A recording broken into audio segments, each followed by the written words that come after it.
What's up, everybody? Welcome to the pre-premiere of the Analytical Eye Show. It's your boy Javier, as you know it.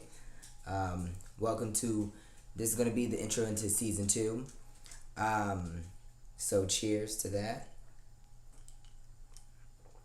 The first thing I want to discuss is I know I was supposed to have the premiere date. I initially set it for June 12th, but I decided, well, one, I actually couldn't do it, so that was one of the reasons. But also, after thinking, I realized that Juneteenth was coming up, so I rather had started doing that instead of actually doing the premiere on the 12th and then coming up this upcoming Sunday with something as far as Juneteenth as Juneteenth is concerned, because I wanted to delve into some topics, as I mentioned last like my birthday special I did, and I was talking about how I was going to talk about obesity or health and awareness around Queen Latifah's topic of fighting for the stigma to change around being overweight and whatnot. So I'm still going to do that, but I want to push that for this Wednesday, which will be, let me look at the calendar date for that. The 22nd. So June 22nd, I will be doing the first episode, which will be actually the premiere of the second season of the Analytical Show. As y'all can see, I got some new banter behind me. I have a new logo coming, so that's exciting. Trying to potentially get an intro to this show to come about, as well as maybe a theme song. Trying to figure out that part, but you work at it slowly, still trying to figure out what to say, what not to say, what topics to discuss, what not to discuss, my ideas and points and values, and make sure that they're not just my opinions and biased opinions, but giving you an overall general perspective of being an analytical eye and having an analytical mind. But I want to just right now just say happy Juneteenth, and just talk a little bit about what it means for being Juneteenth. I did do a special last year. Well, not a special, but it was more like an episode on Juneteenth, talking about it. But I wanted to kind of delve a little bit more into it and what it means for African Americans and for us, for people that don't know about Juneteenth and why we celebrate it, and why is it now just being recognized by publicly traded companies, by corporations, and people such as Apple and Microsoft, and for those that in those companies when I worked at Target, why they just are now starting to recognize, and why I felt, and I had mentioned it before, why I felt they were just now starting to recognize, and why it shouldn't have been recognized, why it should have been recognized a long time ago, but hadn't been recognized or recognized as a national holiday until now.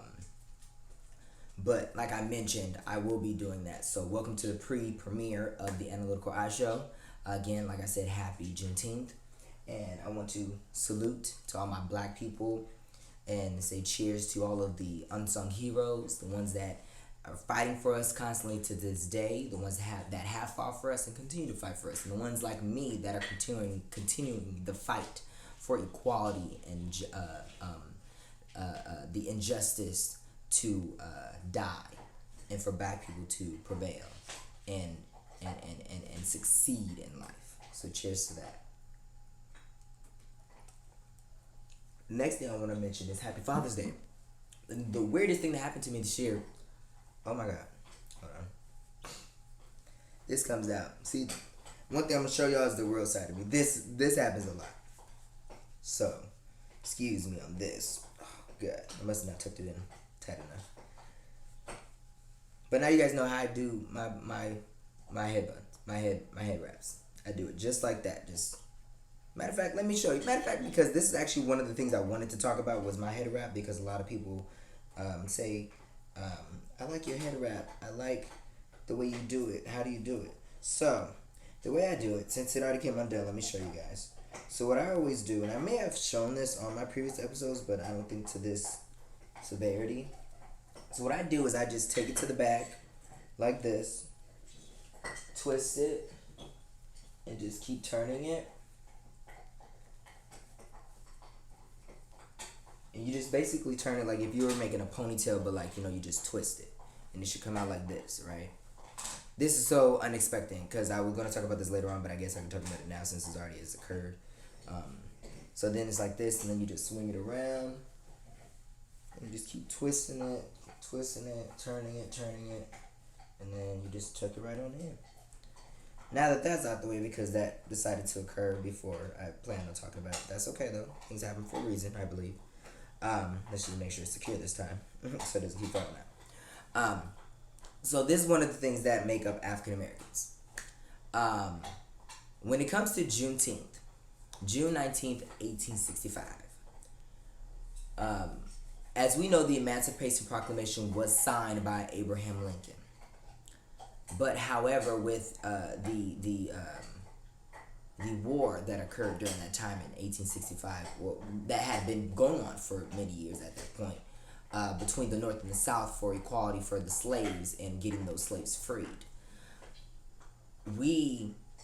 And this is stating from going to Texas, the reason why Juneteenth became the monument state of the date for us was because this was the day that we found out we were free.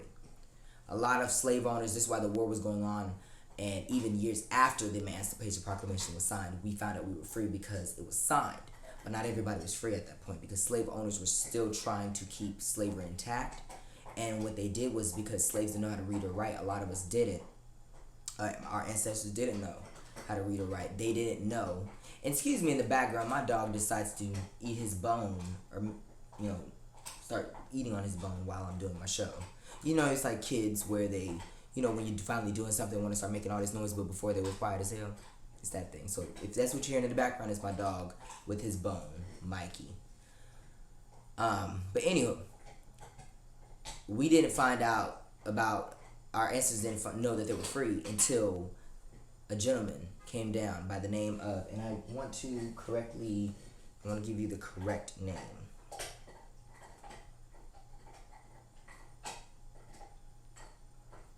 His name was, because it was such a long title, not a long title, but a long but deserving title, is General Order Number 3 by Union Army General Gordon Granger. He proclaimed the freedom for enslaved people in Texas, because a lot of people at this time in the South were becoming free, but a lot of people in Texas specifically were not wanting to relinquish their slaves. They weren't not allowing them to be free. They wanted to keep them enslaved as long as they possibly can. So once they finally reached Texas, because they were going through the South, they were fighting the war, they were making the announcements, they were making sure that people were being freed based off of the president and the vote to free slaves. Which, like I mentioned, I think last year, what shocked me was that Republicans were the ones that agreed to end slavery. Democrats were the ones that voted to still have slavery invoked.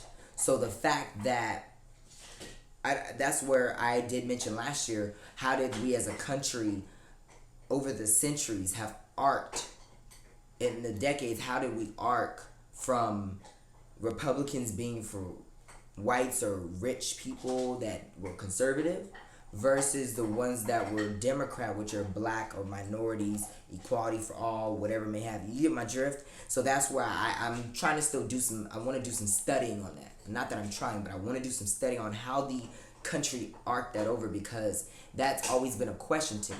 And not saying that, because we always, as a black person, generally, Republicans are looked at as rich, white, bad people. And then Democrats are minorities that are good people fighting for equality and, such. So that's what I'm trying to figure out. Where did the change happen? I'm not saying that a black person, because when we look at a black person being Republican, we sometimes look at them as Uncle Tom, or someone who's racist to black people, or all about themselves and their wealth, and that's it. You get what I'm saying? So I want to study the arc of how did that change, or was there ever was back then blacks and Africans Republicans, and then did something happen where it shifted to change to Democrat? I want to do some study on that, because I've always been curious about that. But I'm not saying to be thankful to Republicans for freeing us. I'm saying thank you to the people who voted to free us that so happened to be Republican. That's what I'm saying. And thank you to Abraham Lincoln for that. Um, but what I'm, and from my understanding, he was Republican too. But back to what I'm trying to say is just the simple fact that uh, he came down because in Texas they were still not wanting to relinquish their slaves. They finally found out, so then we decided to throw a party. We were happy, we were celebratory. And so for the longest time, from my understanding, I never knew about June 13th. And I mentioned this in my last special for this. I said I never knew anything about June 13th until I would say about like the 16, 17 age, but I never really actively, Mikey, no, you better not, because all these cords are hooked up. You better not jump over it, because if you make this drop, I'm going to be mad. Go somewhere. Go. Go. Go. Alright. Around 16, 17, I knew about it, but it never made an impression on me to celebrate it, just like Kwanzaa. I didn't know that was a black. I knew it was a holiday, but I got it mixed and construed it with Hanukkah, and I never celebrated that either. Until, recently I started to say, what, let me tap more into my blackness, my Africanness, my Afrocentric side, or my culture side, where my roots are embedded in me. As you can see visually today, I do that a lot now. I feel like as a country, we don't talk about this type of stuff. We don't talk about black holidays in school. We only for Black History Month, we only talk about the same three people: Malcolm X, Martin Luther King, and Rosa Parks. And we barely touch on Malcolm X because of who he was and how he operated in his how he operated and what he believed in, So that was one thing. When 2020 hit and we finally started to recognize Juneteenth as a holiday, I feel like a lot of companies only did that to become inclusive with everybody, to be one, to act as if they were for black people, by black people, of black people. We're celebrating black people. We're for the culture. We're for the oppression. We're for the togetherness and Black Lives Matter and all this stuff like that, just so that way they don't fall by the wayside and act like they've never been for us when they really haven't. Because if that was the case, they would have recognized this as a holiday. Because as you see, I posted on my Instagram when it occurred that they put signs up when I was working at Target. Oh, now it's paid time and a half is considered a national holiday. Yada, yada, yada, yada, yada. I feel like it was BS. All they were doing was BSing us, because if they really did value black people, they would have did it without so much tragedy occurring, like Breonna Taylor and George Floyd and all of the other people that have died, Emmett Till, all of the people that just have died, not just in this last decade, but in the course in the history of this nation, the United States being in establishment, shall I say. Without, they would have been doing that before they had something like this occurring, to then want to put out a bold statement like, hey, we're for you guys. We're going to push to get this recognized, because when I looked on my calendar, and I have Apple, but I also had Android at the time, none of my calendars ever even mentioned Juneteenth. It was never even put on the calendar. But now, out of nowhere, Apple goes in and changes their software to now have Juneteenth on the calendar. Now it's recognized and put on the printed calendars that you go to the store and buy. They have different seasons and changing. Like how January may have a cold season, so they have like mountains and polar bears to show, and then springtime they have birds. Those calendars, they have different, like they have the pictures on the top, and then the dates are on the bottom. That stuff's now included in that. They're also included in the planners now. That shows me that Mikey, sorry, he's over here messing with stuff. That shows me that they're not really about us. They're just playing the game and playing the part to act as if they're inclusive. Now you have Dove doing all these commercials about black fathers. And don't get me wrong, I get before this, it seemed like BS, but the fact that they're doing it now, it somewhat matters. But why didn't they do it before? And I'm appreciative that they're doing it now.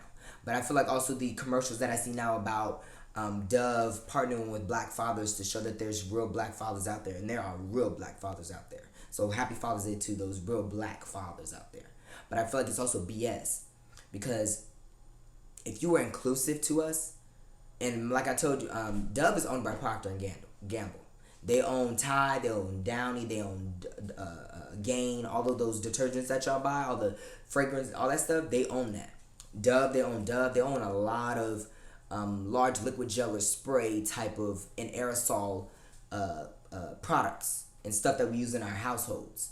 If you look in the back, a lot of Procter, they're like a billionaire dollar company. Like that didn't make sense. They're $1 billion company. It's really a wealthy company.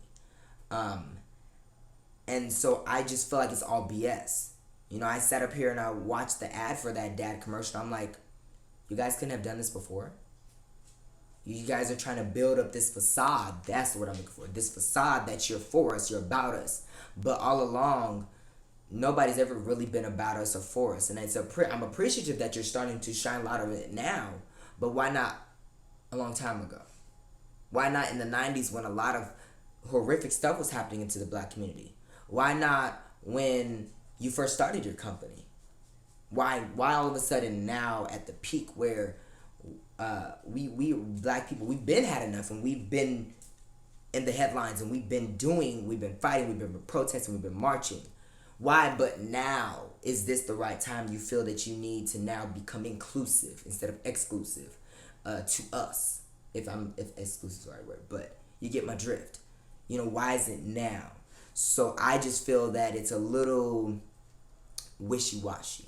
You know, you played in both sides of the fence, teetering and tottering with making sure your stock values are up, making sure your partners and your investors are happy as well. Not so much more about doing what's right and celebrating us. Because remember, Dove is a company that was made for women to support the movement of women and their beauty. Now they have this Dove Men collection, and they're now starting to invoke their belief in blacks. Just like with Target, they're doing this whole movement around black entrepreneurship and products and stuff. That's great, but why now? There's been black people that's been trying to get in the door for forever, so why now? Why, when it's been so heightened that are at our peak of oppression for most recent years, you now want to start investing in us and believing in us? Why Amazon or Walmart? Black voices matter. Let's push these products, these movies, these commercials, these clothing lines in our stores now. Why now? I feel like it's just a way to kind of like teeter-totter back and forth between the playing field. That's how I feel about it. And to me, sometimes I feel like it's just BS. It's a good thing, but yeah, I'm trying to read between the lines on what's your end game, what's your motive. You get what I'm saying? And so that's why I have sometimes not necessarily trust issues, but just like question with a side eye on what. Okay, you know. But I didn't come on here just to. I'm just giving you guys some things to think about. You know what I'm saying? It is my opinion, but it's more just my thought process. Because my opinion. Let me give you my verbatim opinion on this. I think it's great. Any publicity or any acknowledgement from anybody, whether you're white, black, Hispanic, Mexican, Chinese, Japanese, Asian, Russian, Australian, polka dotted, whatever it is, I'm appreciative that we all collectively celebrate each other. And it shouldn't be about supporting a black business and black people supporting black people.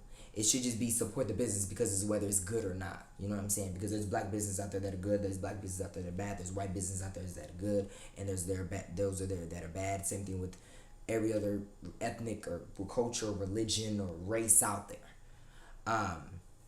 But I feel, I just, my verbatim opinion is it's good. It's good that we're getting highlight. It really is. And acknowledgement and recognition for just being in our blackness and looking beautiful in our blackness. And people celebrating that being black is okay. You know, one thing I understand that I love that Lauren Fishburne said, that I can quote him on, is that everybody in the world has black-ish in us. Or not everybody. Let me rephrase. Everybody's blackish. Meaning if you like R&B, hip-hop, jazz, blues, anything from our culture, anything from our styles to our looks to our wardrobe to what we say, how we think, how we feel, how we taste, how we love, how we operate through life, or any body or skin tone, or have it in your blood, you're blackish because you do that, and you take it into your life. And so, but you have to acknowledge that it came from us. and you should expect that. And so that's my verbatim opinion. It's a good thing that they're doing it. I just look at why now? Why not back then, or why not before this had to happen, that you now want to take a notice and look at us and help build us up? Why now, when we're at the brink, the core, and not at the bottom, but we're in the pit of the stomach where we're now about to roar. Our voice is about to roar, and it's been roaring, but we're about to make an unknown roar that has never been heard before, that is going to make everybody in the world stop. The earth will keep spinning on its axis. Time will continue to keep going, but the world will get silent, and we will then be heard. Why? Now, at this point in time. You know what I'm saying? So that's, but I appreciate being black. I never had an unction or a feeling or something in my body or in my bone, a marrow bone or anything that made me feel or question my blackness. Today is for us. I'm all for, yes, go celebrate black businesses, but make sure the good businesses you celebrate, because there's some out there that just don't need to be celebrated. Let's just be honest. I'm all about black excellence. I'm all about improvement and having our own networks, yes. And so today is our day to celebrate our freedom. And a lot of people take offense to the fact that we have our own day and we're now celebrating that, because we then don't celebrate July 4th anymore. But July 4th is for, to be honest, white people. Let's just be real. Because they were free on July 4th. Because they fought the British. They won the American Revolution. They put their flag in the ground. That's their independence. That's their freedom. But we were still locked in chains and cuffs and enslaved. We weren't free. We were free. We were free to you to be enslaved, but we weren't free. And so we have our day that we became free, now have our independence. But even then, we can't truly celebrate that 100% because we don't have our freedom. We don't have much freedom. We don't have our independence. You see everywhere cameras are popping up, transmitters in our dollars, scrutinizing us, checking us wherever we go, trying to, we can't even go get gas without now having to put in all this information. We can't go get money at the bank without having to do all these steps and procedures. We can't go through and fly out the airport because, I know there's reasons behind it because we have terrorists, but now we got to go through steps and processes to make sure we're clear to fly. Are we on the no-fly list or are we good to fly? All of basically everything is scrutinized and washed over us now. And it's not just black people, it's everybody in regards to some of the things I just said. But if you truly think about it, black people have been watched since the very beginning. We're continuing to be watched. We're on a microscope. Our wall, and when I talked about this on the episode called the Four Walls, we're in this box and that's all where we ever stay. One, because we're put there and we don't know how to get out of our mind, our body, our heart, and our soul, and physically and mentally, emotionally. But also just because we don't know nothing else. And so we're stuck in this. But I want us to get out of that. You know what I'm saying? I want us to feel and love on that. And so for this Juneteenth, I say just take out some time and study. Go to African American Museum. Go to Africa Museum. Take a trip to go to Africa. A lot of people say there's things there. And I mentioned this, I believe, on one of my episodes. One of my coworkers, I was overhearing a conversation in the break room. They're talking about how Africa ain't got nothing. They're always going to say that. Anytime somebody is hating on you or dismantling your culture, your community, or your race, or whatever it is about you, or anything about you or of you, is because there's something inside themselves that they dislike or can't stand up for. A lot of the times. And sometimes it's just being plain old disrespectful, that too. But let's get out of the hints that there ain't nothing in Africa. There's a lot of shit. Why do you think they came and got us? There had to be something there. And that's the hint that we need to go back to our motherland, celebrate our motherland, because that's where we came from.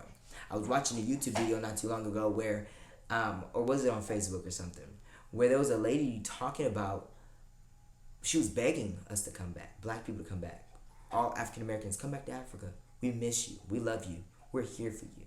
This is your land. And I didn't get a chance to fully watch the video, but I have to go back and look at it now and think about it. I want to watch that video, see what she has to say, because she was me. She meant that.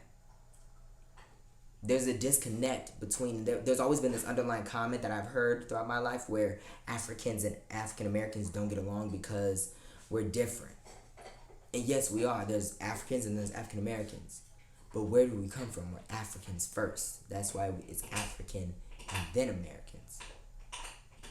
And we can't learn how to be Americans if we're not understanding how to be African and be true to our roots. So make sure you're doing that, y'all. I appreciate y'all so much. Celebrate yourselves. Celebrate your blackness. And celebrate the unsung heroes. Go out there and do some studying on your black people. Get some history books.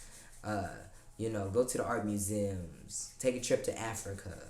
Go down memory lane and study your roots. Ask your grandma and grandpa and great-grandpas and great-grandmothers, because I know some of y'all out here got some youngins.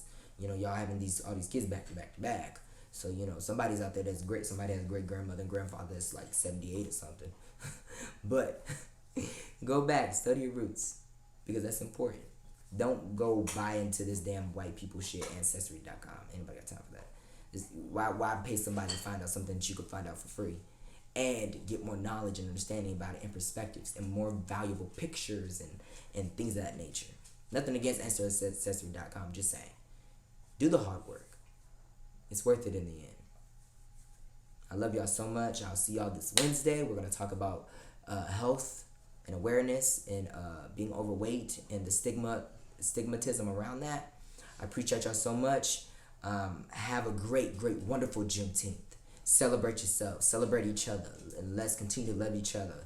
And love on the black love. I'm here for the black relationships. I'm here for the black love. I'm here for the black fight. I'm here for the black people. Let's celebrate our women, lift them up, because they're our first in our lives. And let's continue to put them first, and our kids and children first, because that's what comes first. But most importantly, put God first in your life before over anything. Because once you have God first in your life, everything else can then matter at that point. I appreciate you so much. I thank you to my ancestors. I thank you, God. I love y'all so much. Peace and love. I will see y'all this Wednesday for the premiere of the Analytical Show, and I promise you, I'm keeping my word on that. I thank y'all so much. Again, happy Juneteenth. Cheers to you all. Have a good day. God bless you. Take out some time to celebrate each other, okay? Love you so much.